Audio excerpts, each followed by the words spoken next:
Have you ever wondered why you start avoiding people as you age? As the seasons pass, many of us notice our social circle shrinking and our eagerness to mingle fading, and it can be confusing to understand why. The truth is, there are clear reasons behind this shift, and they have less to do with becoming unfriendly and far more to do with how wisdom, energy, and priorities change over time. In this video, we are going to explore 6 reasons that explain why older adults often pull back from others, even when they still care deeply about connection. From the way your values mature to how your body and mind guard your limited energy, each reason shows that stepping back is not always a flaw. It can be a sign of growth when you understand what is happening and how to navigate it with care. Stay with me until the end, because the final reason is the most surprising one of all. It reveals how choosing solitude with intention can protect your peace, without costing you the relationships that still matter. Understanding that difference could change the way you see yourself and the way you shape your days from now on. Now let's get started. Number 1, shifting priorities and valuing time differently. As you grow older, one of the strongest reasons you start avoiding people is because your sense of time changes. In your younger years, it felt like there was always more time to spend, more conversations to have, and more social obligations to juggle. But with age comes a new awareness that your hours and days are precious. You begin to weigh where and with whom you want to invest your energy, and suddenly casual gatherings or surface level friendships no longer hold the same appeal they once did. Think of Henry, a 74-year-old retiree who used to attend every neighborhood party, community meeting, and coffee outing with friends. Over the years, he found himself asking whether these events really brought him joy or simply filled his calendar. He realized that much of his social life revolved around obligations he didn't truly enjoy. Once he gave himself permission to say no, he found more time to spend with his grandchildren, to work on his garden, and to sit in peaceful reflection. For Henry, choosing fewer but more meaningful connections made him feel richer, not poorer. This doesn't mean you become antisocial. It means you become selective. You understand that your time is not infinite, and so you spend it with people who uplift you, inspire you, or bring comfort and peace. Seniors often step back from larger groups or acquaintances, not because they dislike people, but because they crave depth over breadth. It becomes less about how many friends you have and more about how genuine the relationships are. The shift in priorities also reflects maturity. You no longer feel the need to impress others, to keep up appearances, or to maintain friendships that drain more than they give. Instead, you seek authenticity. You value those who see you for who you are, not who you used to be, or who you pretend to be. Avoiding people in this sense is not a rejection of society, but a quiet acceptance of your own values. You understand that your time and energy are sacred, and you choose to protect them. Far from being selfish, this choice can actually strengthen the bonds that matter most, because the people you keep close know they are truly cherished. Number 2, protecting your limited energy. Another powerful reason you start avoiding people as you age is the recognition that your energy is no longer endless. In younger years, late nights, long conversations, and constant social demands were easier to handle. But as you grow older, your body and mind naturally demand more rest and recovery. Even joyful gatherings can leave you feeling drained, and you begin to recognize that not every social obligation is worth the toll it takes on your well-being. Consider Alice, a 78-year-old woman who loved hosting dinner parties when she was younger. She would spend hours cooking, serving, and chatting with friends until midnight. As she entered her later years, those same evenings left her exhausted for days afterward.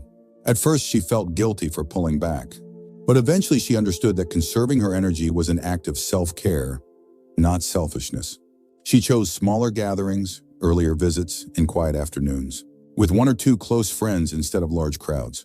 By doing so, she preserved her strength and enjoyed deeper, more meaningful connections. Protecting your energy means becoming more aware of how certain people and situations affect you. Some relationships feel nourishing, leaving you calm and happy, while others stir up stress, arguments, or feelings of being drained. With age comes the wisdom to choose which ones to welcome and which ones to limit. You no longer have the luxury of pouring yourself out endlessly, so you begin to pour carefully and intentionally. This change often looks like avoiding large crowds, declining invitations that feel more like duties than joys, or limiting time with those who bring negativity into your life. Rather than spreading yourself thin, you give your best energy to the people and activities that truly matter. The goal is not to isolate, but to preserve the strength you need for the things that give your life meaning. Seniors often find that protecting energy is the difference between living in constant fatigue and living with steady joy. By stepping back from unnecessary demands, you allow yourself the freedom to stay active, engaged, and content on your own terms. If you're still watching this video and finding these insights valuable, please comment number 2 below to let me know you're here. And if you haven't subscribed yet, I recommend you subscribe and turn on the bell so you don't miss any videos. Your support helps us continue creating good content to inform and inspire you. Now let's move forward. Number 3, losing patience for shallow conversations. As you age, another reason you begin to avoid people is because your tolerance for small talk and meaningless chatter starts to fade. In your younger years, you may have endured hours of polite conversations about the weather, gossip, or trivial matters just to be social. But with time, you realize that those exchanges rarely nourish the heart or the mind. Instead, you long for discussions that carry weight, conversations about family, faith, memories, or even the simple joys of everyday life. Think about Gerald, an 82-year-old, who used to meet his old colleagues for lunch every month. At first, the gatherings were enjoyable, but after a while, he noticed the talk never went deeper than complaints about traffic, politics, or old office drama. Gerald found himself leaving those lunches, feeling empty, as though he had wasted energy on words that didn't matter. Eventually, he chose to spend more time with his granddaughter, who loved hearing his stories about the past. Those afternoons left him feeling enriched, not drained, because the conversations held real meaning. This shift is not about disliking people, it is about valuing truth and depth. With age comes the awareness that life is too short for constant, surface-level chatter. You want to share laughter that feels genuine, wisdom that matters, and moments that leave a lasting impression. Conversations that lack substance start to feel like noise, and so you step back from them. For many seniors, this means choosing fewer social settings, but finding richer ones.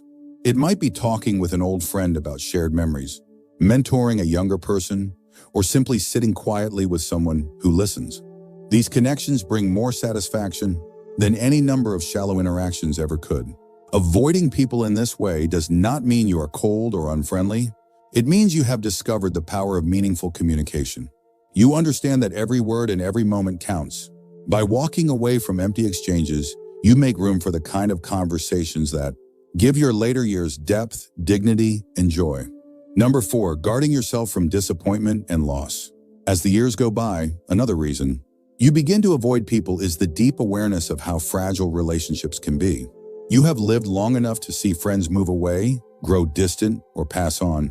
Each loss leaves a mark, and after enough of them, the heart becomes cautious. Rather than opening yourself up to new connections that might one day bring pain, you may quietly retreat, convincing yourself it is safer to be alone. Eleanor, a 79-year-old widow, experienced this after losing her closest friend of 40 years. For months, she avoided invitations from neighbors, fearing that getting close to someone new would only lead to more heartbreak. She admitted later that her silence wasn't about disliking people. It was about protecting herself from the grief of another goodbye. Yet when she finally joined a quilting group at her local center, she found that new friendships did not replace her loss, but helped her carry it with greater strength. This self-protection is understandable, but when taken too far, it can trap you in isolation. By avoiding people entirely, you cut yourself off from the very comfort and healing that relationships can provide. While it is true that loss is part of aging, it is also true that connection is what gives the later years color and meaning. Guarding yourself does not mean shutting the door completely. It means pacing your openness in ways that honor your emotional needs. It is choosing carefully who to let in, but still allowing yourself to be surprised by the goodness that new relationships can bring. Old age teaches that love always carries the risk of loss, but it also teaches that a life without connection is its own kind of sorrow. Avoiding people to protect yourself may feel safer, but it often creates the very loneliness you hope to escape. Finding the courage to open your heart, even cautiously, is what makes your remaining years richer and more bearable.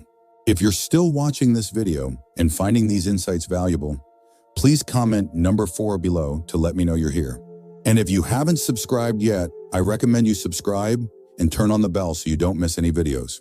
Your support helps us continue creating good content to inform and inspire you. Now let's move forward. Number 5, becoming more sensitive to negativity. As you get older, another reason you start avoiding people is that your tolerance for negativity diminishes. In earlier years, you might have shrugged off gossip, complaints, or arguments, thinking they were just part of social life. But with age comes a sharper awareness that negativity drains the spirit. You no longer want to spend your limited time listening to constant criticism, petty disputes, or voices that stir up stress instead of peace. Take Harold, an 81-year-old who used to meet regularly with a group of old acquaintances. Over time, he noticed their conversations revolved around complaining about politics, the cost of living, or the unfairness of life. He found himself leaving those gatherings weighed down with frustration instead of lifted up. Eventually, Harold chose to step away. Instead, he spent his mornings walking with a neighbor who shared stories of family and faith. He said those walks gave him more strength and joy than years of negative talk ever had. This shift does not mean you dislike people. It means you recognize how words shape your emotions and you choose to guard your peace. Seniors often discover that negativity seeps into their health, causing stress, sleepless nights, or even worsening physical conditions. By avoiding negative people, you protect your heart, your mind, and your body from unnecessary strain. Choosing peace over negativity often looks like limiting time with those who dwell on complaints, setting boundaries with toxic relationships, or gently redirecting conversations toward gratitude and hope. The result is that you feel lighter, calmer, and more content with life. Avoiding people in this case is not about shutting out the world. It is about choosing the right company.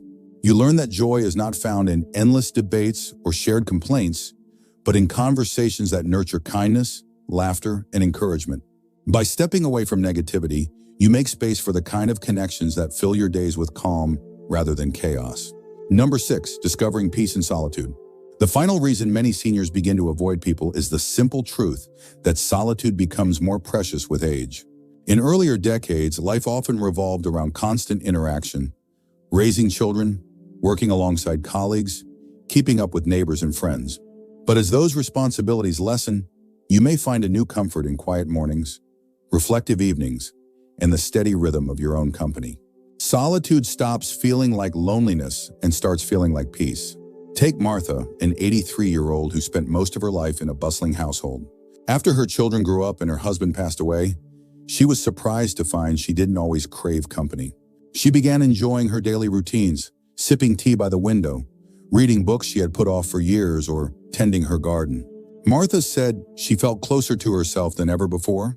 Though she still cherished visits from family, she no longer felt the need to fill every silence with conversation.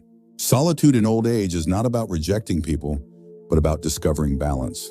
Being alone allows you to reflect, to rest, and to connect with your inner life in ways that constant socializing never allowed. For many seniors, this becomes a form of healing, a chance to process memories, to practice gratitude, and to nurture spiritual peace. But solitude works best when it is chosen, not forced. When you decide to enjoy your own company, it strengthens your sense of independence and self-worth. It reminds you that you can still find joy and meaning within yourself, without needing constant validation from others. Seniors who embrace solitude with intention often find they are more content when they do choose to connect with people, because they are doing it out of desire, not out of pressure. Old age reveals that peace is not always found in crowds, but often in quiet moments where you can breathe, reflect, and simply be. Avoiding people in this case does not mean you have lost interest in life. It means you have found a new way to appreciate it. If you're still watching this video and finding these insights valuable, please comment number 6 below to let me know you're here. And if you haven't subscribed yet, I recommend you subscribe and turn on the bell so you don't miss any videos.